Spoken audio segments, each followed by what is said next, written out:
Hello again and welcome back to English Today. And this is DVD 15 and the third DVD of your upper intermediate level. And in this DVD, we'll begin with another 2 episodes of our story, That's Life, followed by our special TV programs where we'll be talking about the option of working in retirement. And then our sports expert will tell us about sumo wrestling, fat and fast. Then in the grammar section, we'll learn how to use a grammatical form called the causative have, and also how to construct the past perfect tense. All right, so happy viewing.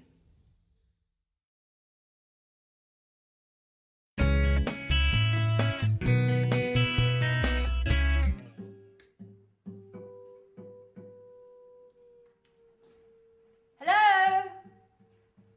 Anyone home? Anne, it's great to see you. Hi. Oh, you look great. Oh, thank you, Paolo. You look well yourself. And this house is so untidy and so dusty. I know. Let's give this place a good clean. The others will be here in a minute. Let's get started straight away.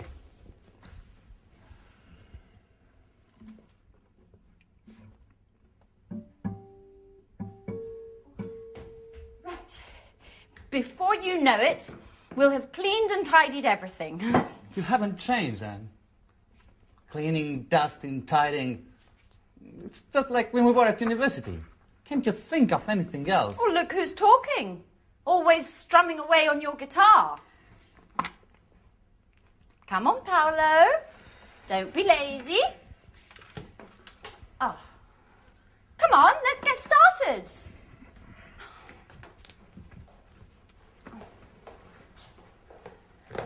Da-da-da-da! Surprise, surprise! Oh, Michelle! Sandra! How are you? Good. Hi. Sandra. Wow. Wonderful. All together again, just like the old days. Okay, guys, what shall we do? I want to have lots of fun. So do I.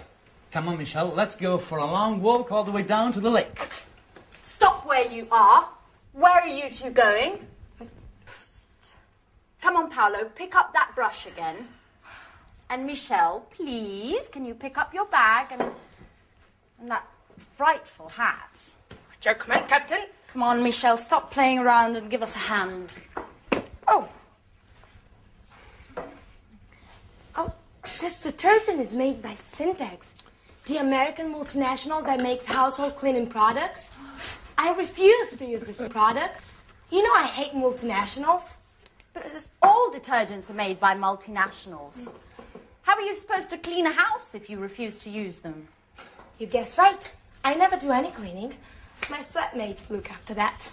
Oh, I see. So you arranged to have your flat cleaned. Michelle, you're just like Paolo. Look what a mess this house is in. If it weren't for us. If it weren't for you, I'd be chilled out playing my guitar. None of your forced labor. I see, we spend most of the time of this holiday cleaning. And I'm starting to wonder if this holiday may have been a mistake. Oh, come on, Paolo, stop complaining.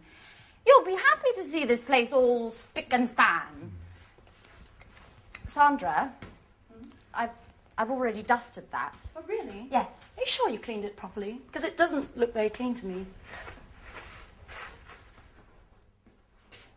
Hey, Mike! Hi! What's going on here? Are you my old college friends or workers from a cleaning company?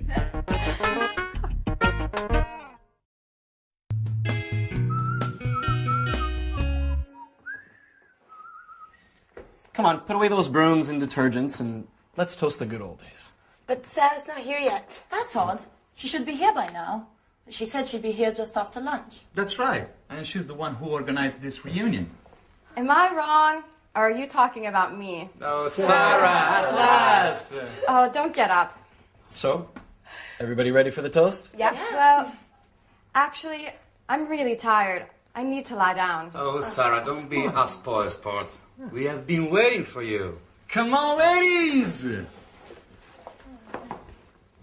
Anne's looking more beautiful than ever. Don't tell me you still think about her. So, I propose a toast to our college days together. Yes. And to this wonderful holiday. That's right. Cheers. Cheers.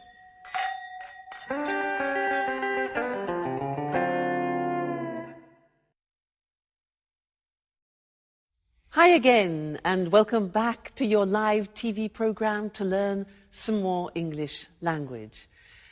Now, in that last episode, Anne was quite surprised that Michelle doesn't clean her flat herself. In fact, she said, I see, so you arrange to have your flat cleaned.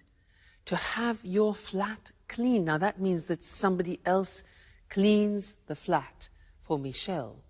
This is very interesting.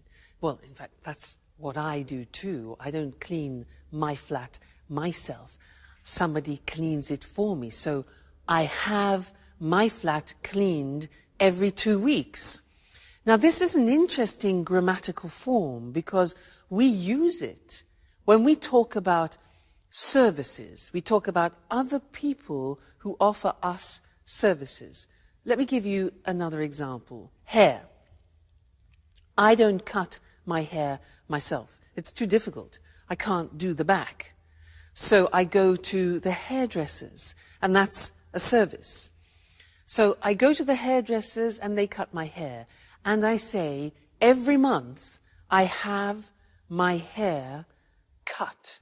So that is a grammatical form using the verb have, which describes services. Somebody does something for you, and we can use it, for example, with the hairdresser, with the mechanic. For example, if your car breaks down, usually you go to a mechanic, with cleaners, with the dentist, things like this. So, services. So I'd like to go to the screen now and show you how this works grammatically, because it's very different to other languages. And we're using the verb have.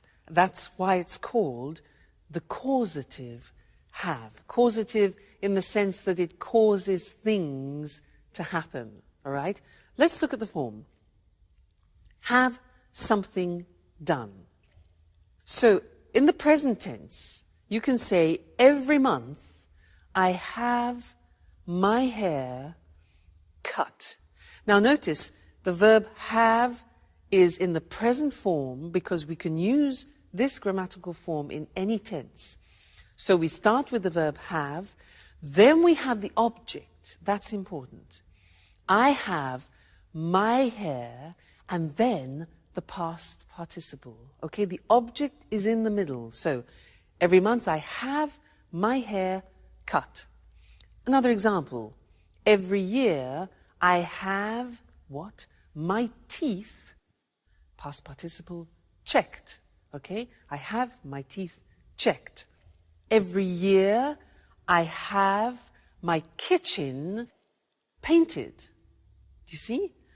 And every 3 months I have my car serviced. So I go to the mechanic and I have my car serviced. So be careful, because it's terribly important to put the object between the verb have and the past participle. I have my car serviced. Okay? Now, let's move on to the past tense, because, as I said, you can use this form in any tense, past, present, future. So, examples. Last week, I had my eyes tested. So the opticians, that's a service. I had my eyes tested. Yesterday, I had my photograph taken. Often when you need to renew your passport, for example. Last week, I had my dress dry cleaned. Again, that's another service. You don't do it yourself. Somebody does it for you. Okay? So the verb have goes into the past. I had something done. And now let's look at the future. Tomorrow, I'm going to have. So here the verb have goes into the future, expressing an intention. So we have, I'm going to have my scooter repaired. All right, object in the middle. Next week, I'm going to have my hair colored. And next week, I'm going to have my passport renewed. All right, so the causative have. Very, very useful, and you don't find this in other languages, so you need to practice it. And remember, first the verb have, then the object, and then the past participle. All right? So that's the causative have, and I think you'll find it very useful. All right? Great. So see you again in the next lesson for some more language. Bye.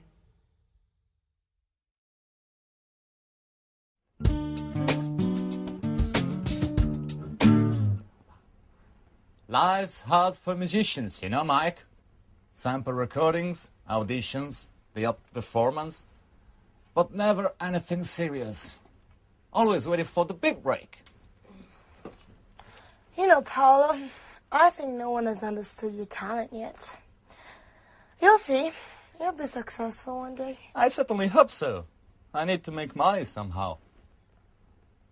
Why don't you get a job? Something, until you make it as a guitarist. What would I do? Working in a bank like you? No, that's not for me. It's not as if there are only banks to work in. There are other jobs you could do. I know. I worked in a supermarket last year. What was that like? Oh, well, I didn't get up all the time. And the alarm clock at dawn. I did it for 3 months. Oh, no. Normal jobs are not for me. I am an artist. What are you talking about? About work.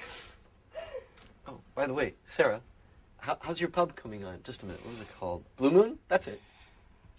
You do it on purpose, don't you? Making things worse. With that sarcastic tone of voice. You like making fun of me. You're horrible. But what did I say? What? Didn't you know? Sarah's pub burned down 2 years ago. The insurance hasn't paid. They say the fire wasn't an accident. Sarah's lost everything, including the sense of fun she used to have. Man, I really messed up. I didn't know that had happened. We spoke at Christmas, but she didn't say the pub burned down. You don't know what Sarah's like. She doesn't like to speak this thing. This experience has really changed her. And I think this holiday will be good for her.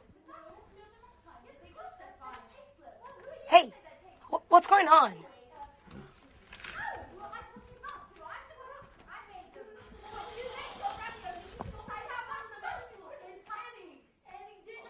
No, that's enough, Sandra. I don't think you need to add any more salt. I really think the ravioli are rather tasteless. Well, let's see what they think.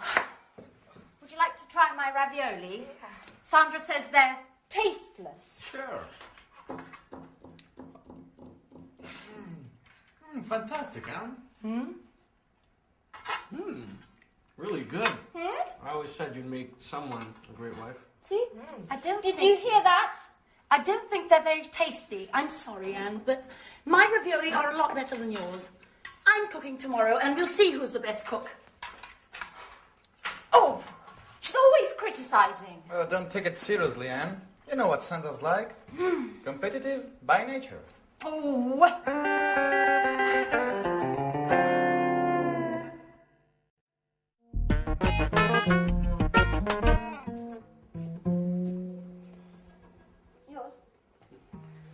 Okay, guys, let's have a chat.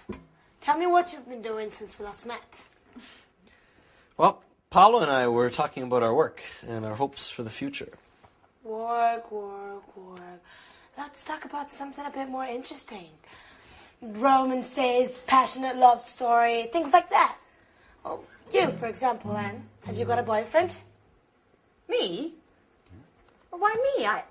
I've got to go to the kitchen to check on the roast. Oh, come on, Anne. Don't be shy. Answer Michelle's question. Okay. Well, there is someone. But he's not my boyfriend. What does that mean? He's my flatmate.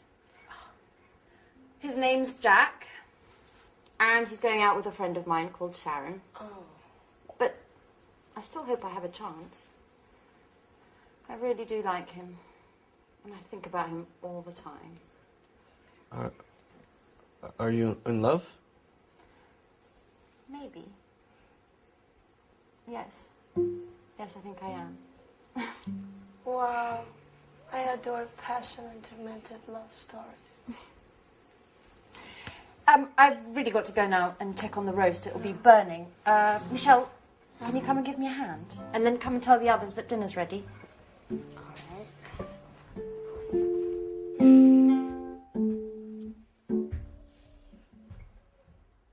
Mike? Mikey? Hello? Anyone there?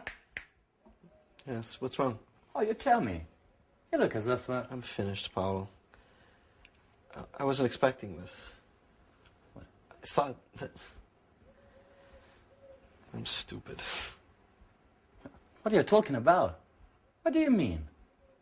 Anne, she's in love with another man. And I was hoping that, we could become more than just good friends during this holiday. I've never stopped thinking about her. What an idiot. Sorry, Paulo, I have to be by myself for a while. No, but...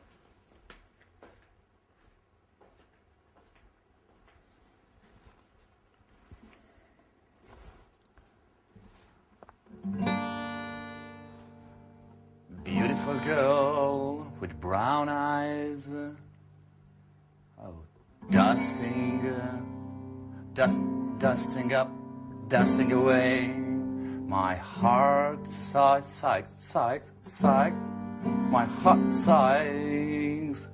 Oh yeah, no bad. Inspiration at last. Oh, thanks, Mike. You're a great friend.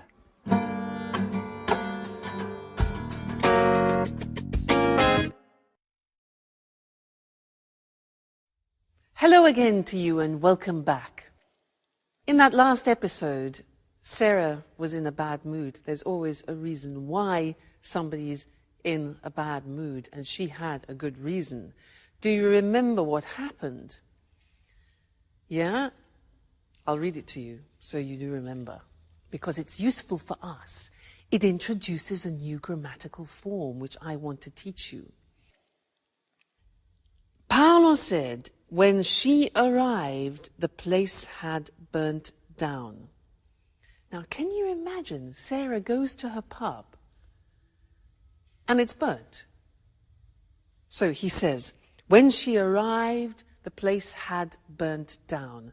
Now, this had burnt down is what I want to teach you. It's the past perfect. Let me give you another example, because we use it when you have two actions. One action happens after the other. Let me show you. For example, I write a message and then I send it. Okay? Now, these are two actions. First you write it and then you send it. So I could begin the phrase, put the two actions together and they become consecutive. And we begin the phrase with after. So I could say, after I had written, this is the first action, further in the past. After I had written the message, dum, I sent it.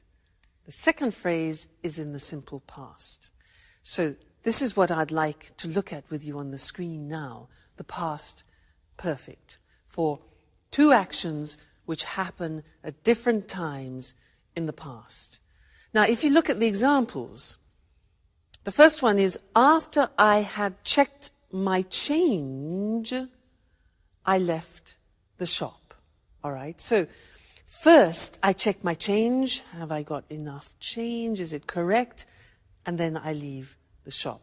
You put them together, and the first action goes further back in the past. Now, you can see how it's formed. We have the auxiliary have in the past, not in the present. And that takes everything further back. So, after I had checked is the past participle, my change, I left, simple past, the shop. Okay? So then we get the idea that one action is further in the past. Another example. I read the contract, then I sign it. It becomes, when I had read the contract, I signed it.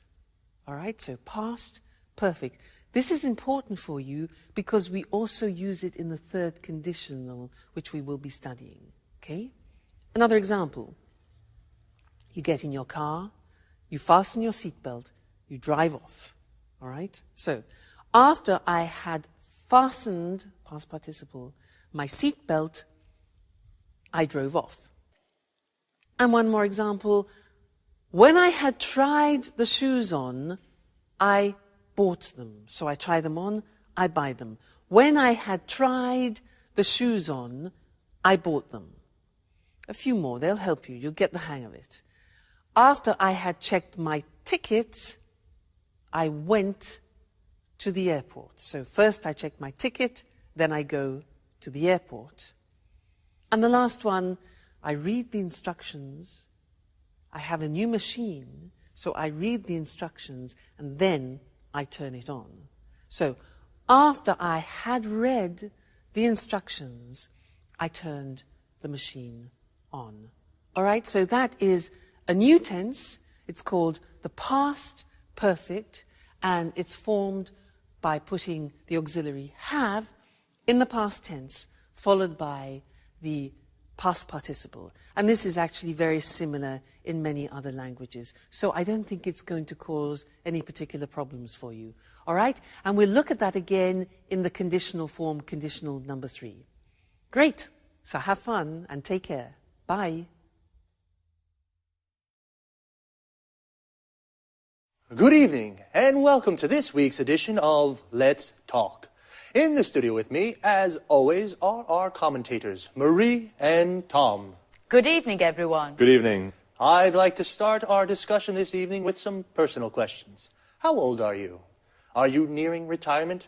Are you already retired? Perhaps you have your working life ahead of you. Anyway, one thing is for sure. The meaning of the word retirement is going to change in the future. Let's talk about this with Tom and Marie. You're right, Eric. The traditional division of life into 3 cycles, education, employment, and retirement, must change. People in developed countries are living longer. By 2025, in developed countries, the share of the population over 60 will have reached 26%. All these pensioners will certainly wield a lot of power. They will, Eric. But you know, experts are beginning to talk about the concept of active aging. Just think that by 2050, the average lifespan in developed countries will be in the mid-80s. And this increasing longevity is already starting to have a negative impact on public finances, economic growth, and general living standards. The problem is that there is increasing pressure on social security systems and public funds for retirement and healthcare expenses. Economists are increasingly questioning the sustainability of the European social model with its high welfare standards. So, how can we solve this problem? Well, governments really must encourage older people to continue working. There should be... Just a minute, Mary. Sorry to interrupt, but are you really saying that I will have to work until I'm 95? Well, not until 95, perhaps. But as I was saying, there should be programs for lifelong learning to help people learn up-to-date job skills as they get older. People about to retire should plan ahead and find some way of working, maybe a part-time job. Well, some American companies already have phased retirement programs. How do they work? Well, retired employees go to the company website where they can find project work for the company. This may last 2 days or 2 months, and the retired workers can manage their own time and work when and where they want. If they need some training to do the job, they can go to the company website and take a short course using the internet to learn what they have to do. In this way, retired people have more money, and the companies can use the skills of their retired workers. Yes, more money, but less free time. I don't think I like the idea of having to work in my retirement. And you, ladies and gentlemen, what do you think about this? Well, thank you to our commentators, Tom and Marie, and goodbye. Thank you. Thank you. Bye-bye. And goodbye to you, and see you again next week for another edition of Let's Talk. Well, today's discussion was about how retirement will change. Retirement is when people stop working. The retirement age in European countries is around 60. We say a person retires. To retire means to stop working. And a person who is retired is a person who has stopped working. They are called pensioners. A pensioner is a retired person who receives weekly or monthly payments from the state. The money a pensioner receives is called a pension. So why and how will things change in the future? The average lifespan is increasing. A lifespan is the length of a life.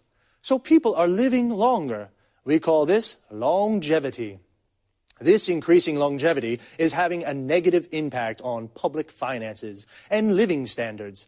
Public finances are the money a government has to spend on its services. And living standards are what we call the general level of life in economic terms. There is more pressure on social security systems in Europe.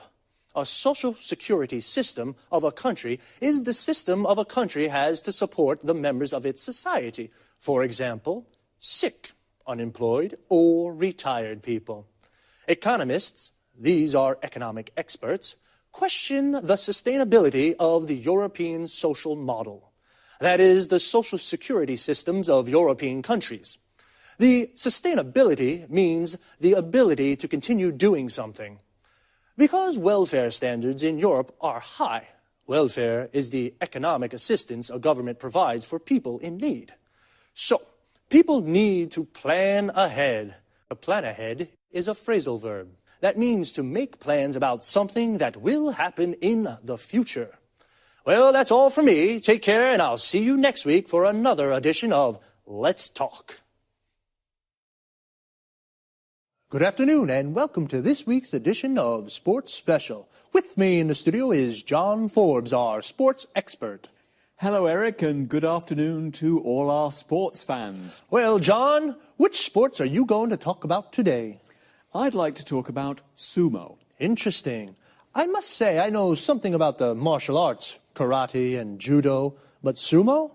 I know almost nothing. Those enormous guys, their unusual hairstyles, their colorful and rather unusual clothes. So, please tell us more. Well, Eric, you know sumo is a martial art too, and it's Japan's traditional national sport. In fact, it's one of the world's oldest sports. It was first mentioned in a Japanese book more than 1,000 years ago, but experts believe it might be much older. Really? More than 1,000 years old? Yes, and you know there are also ancient wall paintings showing the sport. Archaeologists think prehistoric man may have done sumo as a form of prayer to the gods for a good harvest.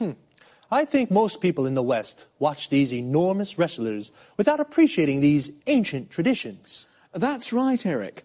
Sumo isn't just a sport. It's more a way of life, and it's played an important role in Japan's cultural and religious history. In Japan, successful sumo wrestlers are looked up to as role models and heroes by many people. How does a sumo match work? Two men meet in a ring that is about 4.5 meters across. The aim of the game is to force your opponent out of the ring or make a part of his body, apart from the soles of his feet, touch the floor. A bout can last just a few seconds or as long as 3 minutes. Sumo wrestlers are very big, but they can move very quickly. Do you think I could be a sumo wrestler? Well, if you put on 100 kilos, maybe yes. Sumo wrestlers start their training when they're young boys. If they show promise, they go to live in a traditional Japanese house called a sumo stable. The young boys train a lot and look after the older wrestlers. They prepare their food and clean their rooms for them. Everyone in the sumo stable eats a lot. They eat lots of noodles, rice, fish and chicken. The traditional dish is called chankanobi, and it's made with fish, meat and vegetables. The wrestlers eat this with lots of rice and they drink lots of beer too. Then they go to sleep. So, that's how they put on so much weight. Yes, the secret is to eat a lot and then sleep.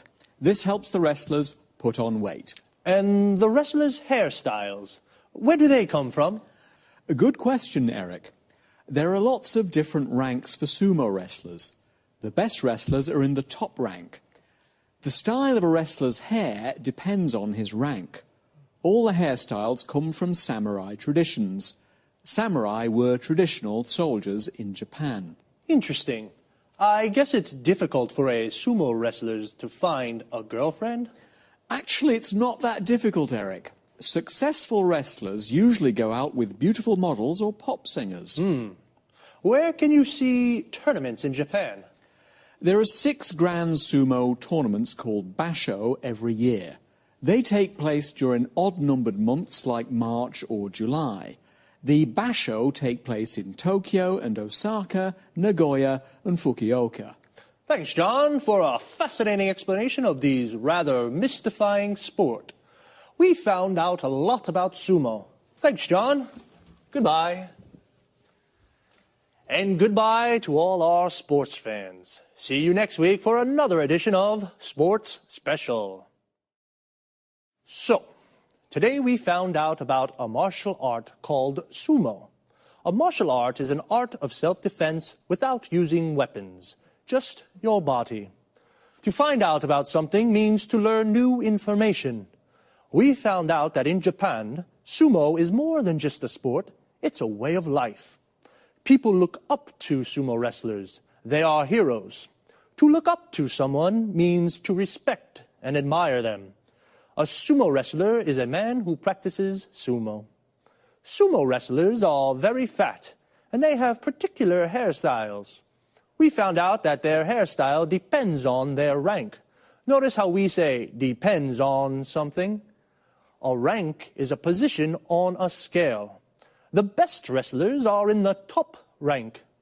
And I was surprised to find out that sumo wrestlers go out with beautiful girls. To go out with someone means to have a romantic relationship with someone. What about you, ladies? Would you go out with a sumo wrestler? And you guys, would you put on 100 kilos to become a sumo wrestler? We say put on weight. This means become fatter. Actually, to put on so much weight, sumo wrestlers start training very young. If a boy shows promise, this means he shows ability at the sport. And what is the aim of the game? The aim is the objective. In football, the aim is to score a goal. In sumo, the aim is to force the opponent out of the ring. The opponent is the other person playing. The ring is the square platform where wrestlers and boxers fight. A wrestling or boxing match is called a bout. Sumo tournaments take place in odd number months. An odd number is a number that isn't divisible by 2. For example, 1, 3, 5, 7. 2, 4, 6, 8 are even numbers. An even number can be divided by 2. I have to leave you now, but see you here next week for another edition of Sports Special.